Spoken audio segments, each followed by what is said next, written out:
Pads have been on, installs are done. Let's recap another week of Browns training camp on this episode of the BJack 70 Show.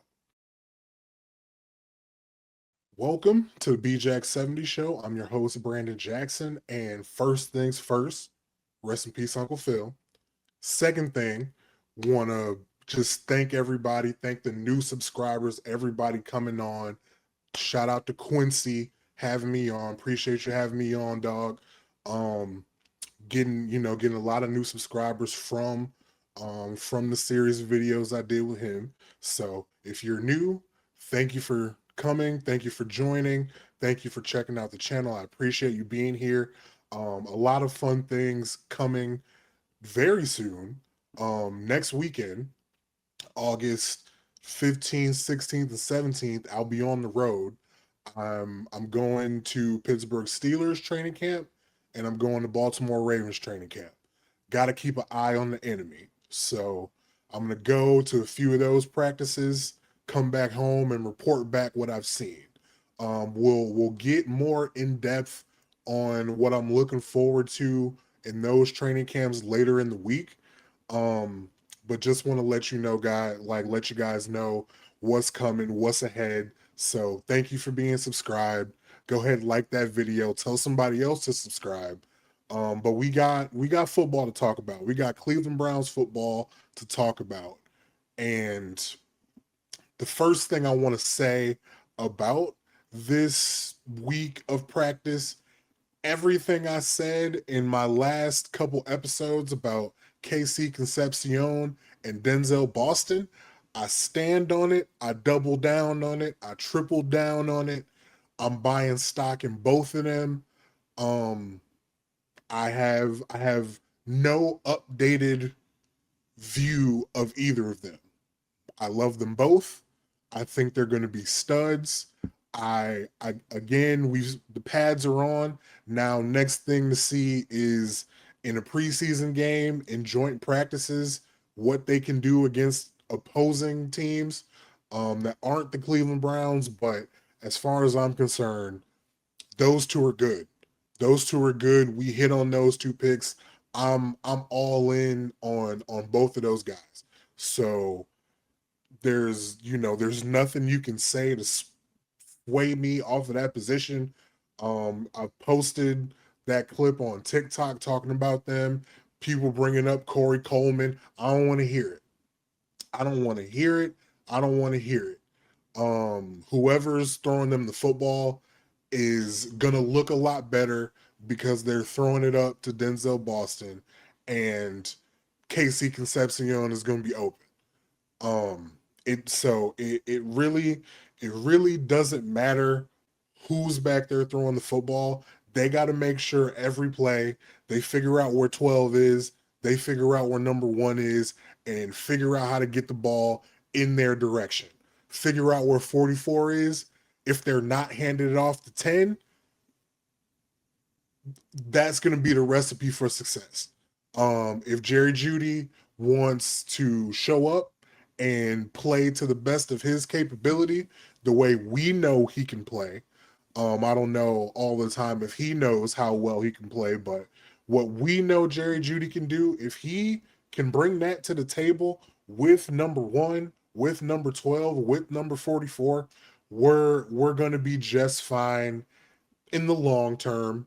But in 2026 as well, we'll be able to move the ball enough, I think, in unison with what I think the defense is going to be like.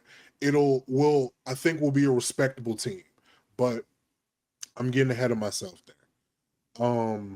Next thing, we have every single Browns podcast, we have to talk about the quarterback competition. The quarterback competition. Um, I don't. I At this point, I'm tired of talking about the quarterbacks right now because there's one of them has a good day, the other one has a bad day, and the other one has a good day, and the other one has a bad day with some Dylan Gabriel mixed in here and there. I'm not enthused about either of them right now as it stands as of recording. Um, but again, like I'll keep saying, if I have to call it, if I'm calling it right now, Shador Sanders is going to be my week 1 starter, but he hasn't run away with it. Deshaun Watson has had a couple of days where he's thrown some good passes, but we've had a couple of days where all of these quarterbacks have thrown interceptions. All of these quarterbacks have been late in their processing, late in their execution. So it's not very exciting to talk about all three of these guys right now.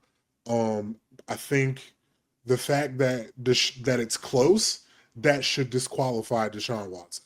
He's a 10-year veteran. He's been doing this. He's been around for 10 years in this league. He should know, should be doing better than both of these sophomore quarterbacks at this point, but he's not. And that should tell you something.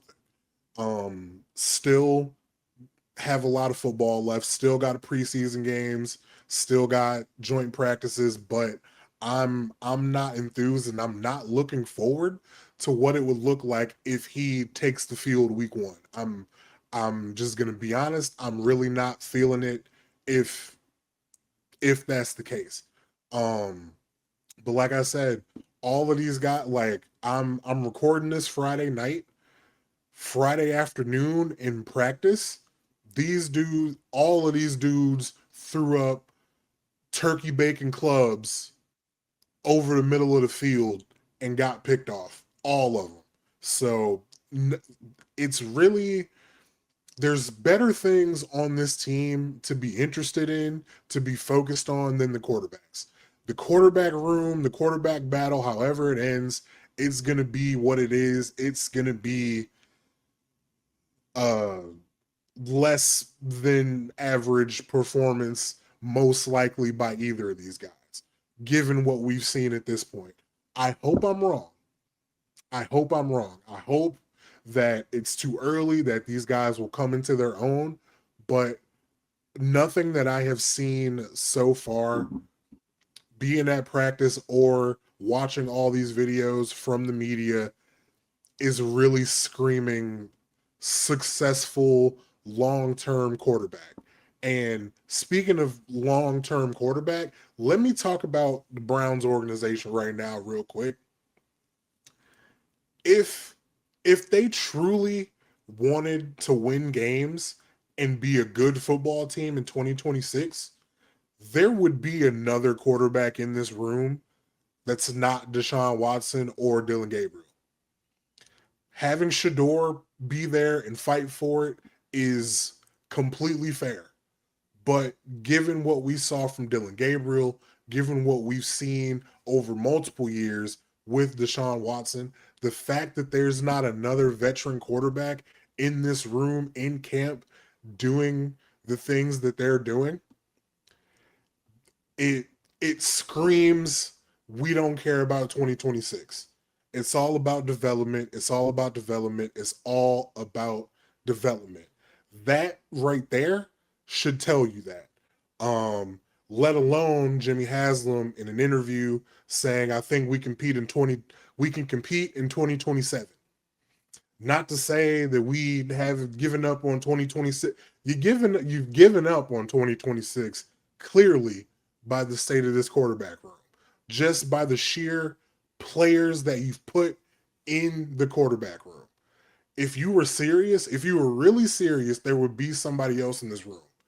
Um, and again, that is not me knocking Shador Sanders. That's me knocking Deshaun Watson and Dylan Gabriel out of hand. Like just off what we've seen. Me, my opinion on these quarterbacks, what they're going to be able to do, I I don't think they should have been in real competition. And I mean Dylan's really not, but Deshaun should not have been in real competition. We know the only reason that he's still here is because of that contract. So I'm looking at Shador, and I would preferably be looking at another veteran quarterback for him to go up against competition wise and then learn from as the season goes on. Um, my guy Cole on Twitter, if you follow him on Twitter, he has been beating the table, screaming at whoever will listen for the Browns to go try to get Spencer Rattler. If you've seen a couple of clips coming out of New Orleans, Spencer Rattler is throwing it all over the practice field, looking good in practice, but he's like Tyler Shough is their guy. Tyler Shough is their guy, and honestly, rightfully so. The way that he finished the season out, he should be their guy to give a look going forward. So, I would feel a lot better about the 2026 prospects as a team if there was somebody else in here. I don't feel good about a quarterback competition as of now with everything I've seen, and I know the comments that are going to come from both sides, but competition between Shedeur Sanders and Deshaun Watson, I'm not feeling it. I'm not feeling it. Either just let Shedeur be the guy or get somebody else in here to compete with Shedeur. Because Deshaun's not it. Dylan Gabriel, had hot 16, um, like couple of bars, couple of practices. He was good, but it's back to the same old, throwing the ball up, underthrowing guys, throwing interceptions. The mental process is there, the physical process isn't there. But the other two, you know, the physical is there at times, and then the mental side is there at times, and it's just a whole bunch of inconsistency. I'm tired of talking about it. Have Shedeur Sanders be your starter. Truly, honestly, just let Shedeur have the year, like people have been saying since January. Let Shedeur have the year, carry on, see what happens. We'll see what happens in 2027. Truly, honest to God, that's what should be the plan. But Todd Monken, Andrew Berry, Jimmy Haslam have more ideas than me. I guess better ideas than me. They get paid the big bucks to do it. So there you go. But again, there's more interesting things to be worried about on this football team than the quarterback battle. And the most interesting things are the receivers. Truly, honestly, shout out Isaiah Bond too. Isaiah Bond had a great day. Again, I'm recording this on Friday practice. He had an outstanding day, catching touchdowns, catching balls through contact in traffic. He, I like, man, I can't tell you how excited I would be if the top three receivers were KC, Boston, and Bond. And that's respect to Jerry Jeudy. But like like all four of those guys, including Jerry Jeudy, are super duper uber talented wide receivers. It's just a fact of them along with the quarterbacks getting together, gelling, and showing it out on the field. And we've seen the two youngest guys do it. We've seen those two guys do it, for the most part with all the time that they've been given so far. Isaiah Bond was doing it during the offseason, kind of was quiet, had a little bit of splash plays here and there during camp, but today just detonated, and you love to see it. You love to see Isaiah Bond. He's a difference maker. The speed that he has is difference making speed. So seeing him explode out like this is amazing to see. Jerry, we need more. And you know what? Shout out to Jerry Jeudy because he had a good day today too. He caught some touchdowns today too. So we're in this wide receiver room. Focus on that.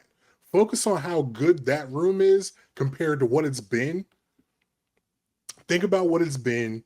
Focus on what it is now and be excited about that. Stop thinking about the quarterbacks. because that'll take care of itself. I think Shador will be the starter, and we can hopefully at least be excited and have some hope about that versus the other guys where I wouldn't have much hope at all. Speaking of possibly not having hope, this offensive line, this offensive line hasn't been fully healthy yet in this camp. And that's worrisome because I think whoever ends up being the top 5 guys is probably not a line that's been together as of yet.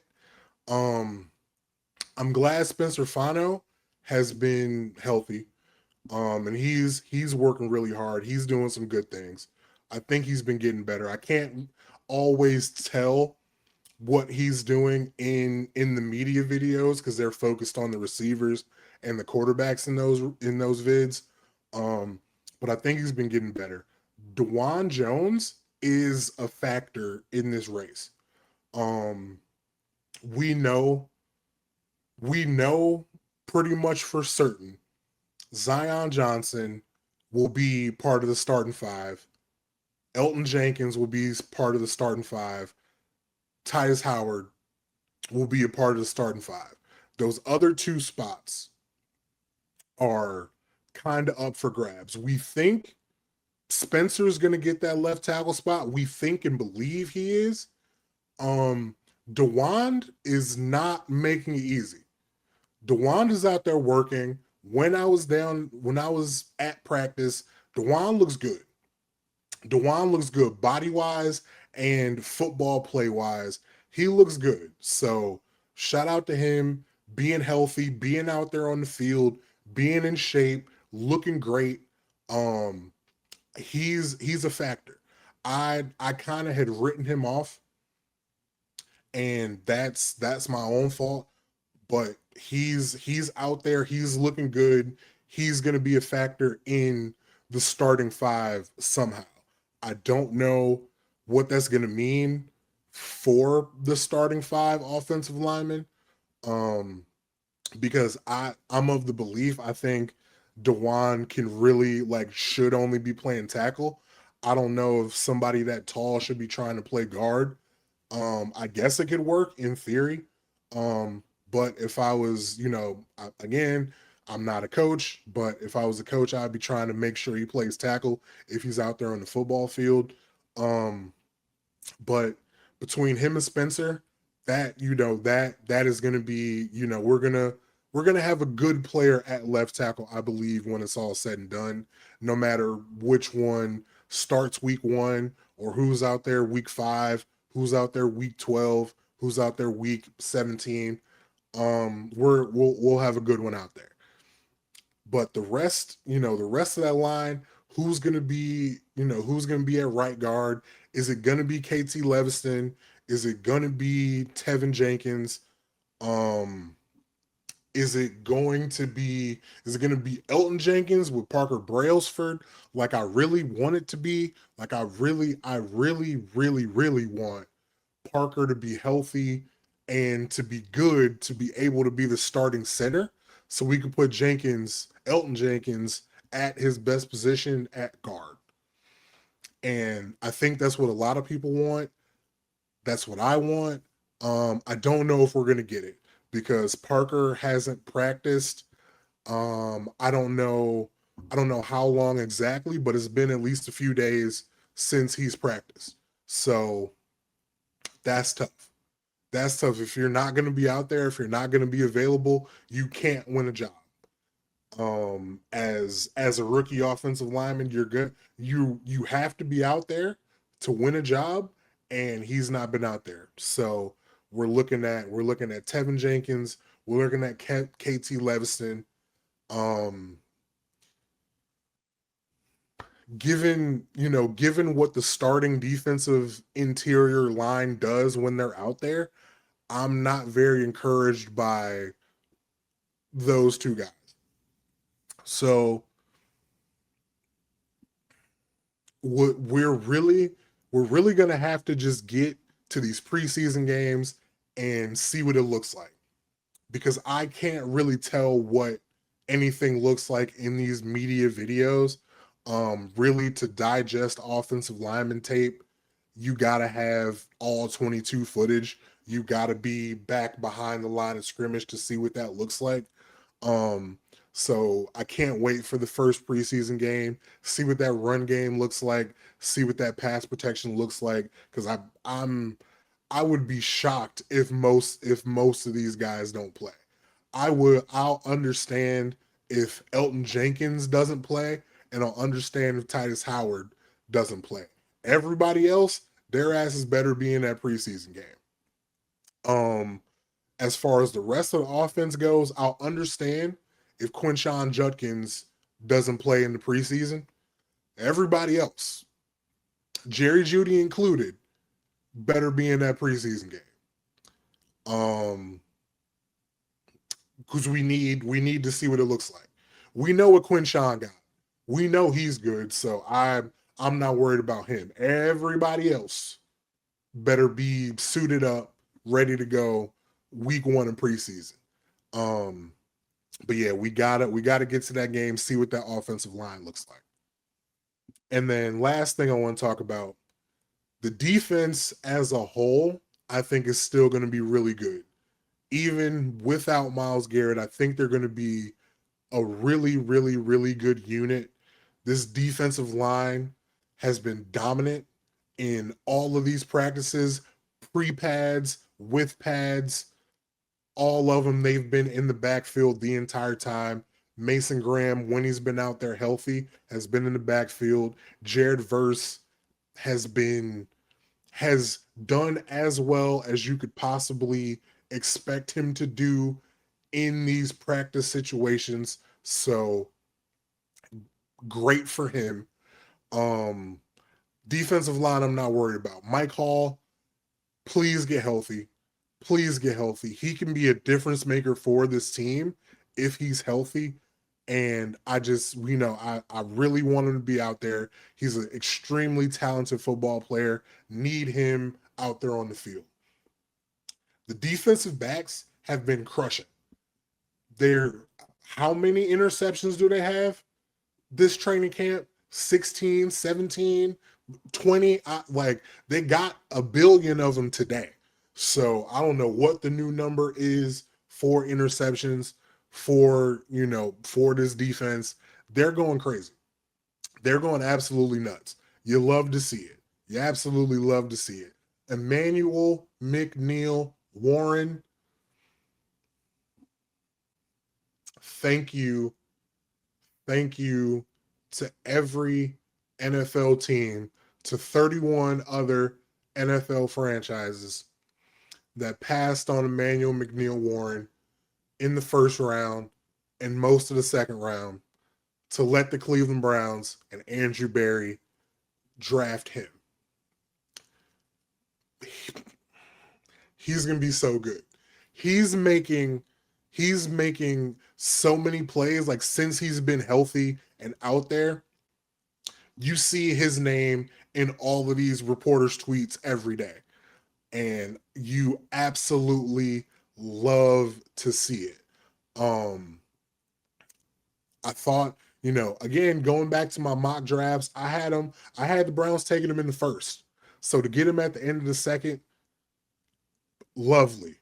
Um, and not just him, Grant Delpit having a great camp, Tyson Campbell having a great camp, Denzel Ward having a great camp.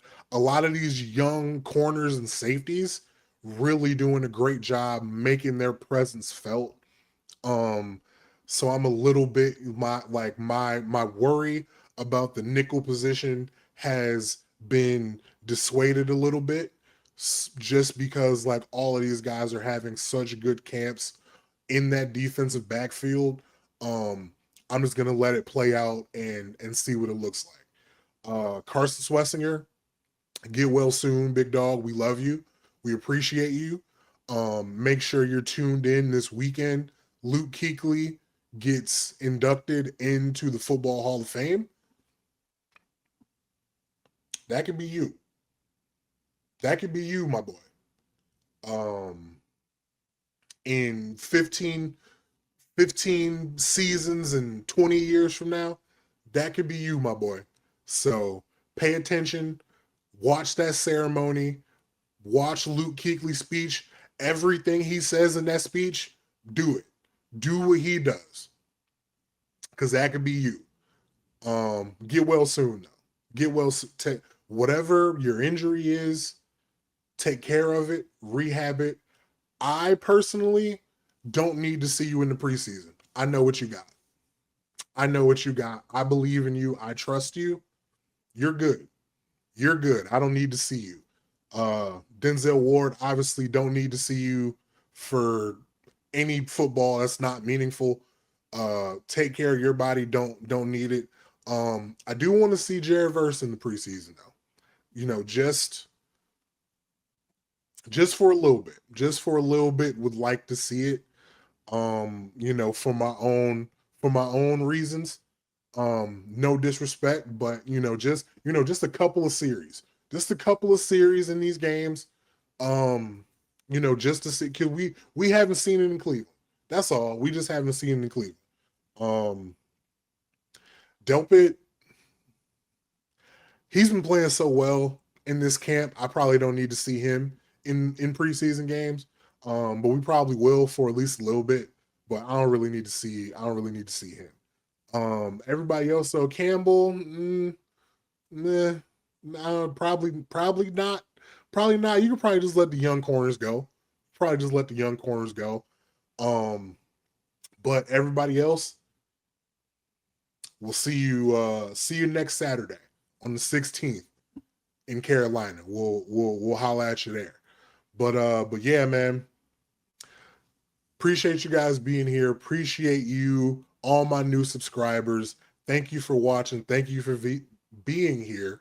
Hit that like button, and like I said, I'll have more to talk about what I'm looking for in those other guys' training camps coming up next weekend. We'll talk, go through the little media schedule that I'll have planned for you next week. But yeah, until then, I'll see you guys in the next video.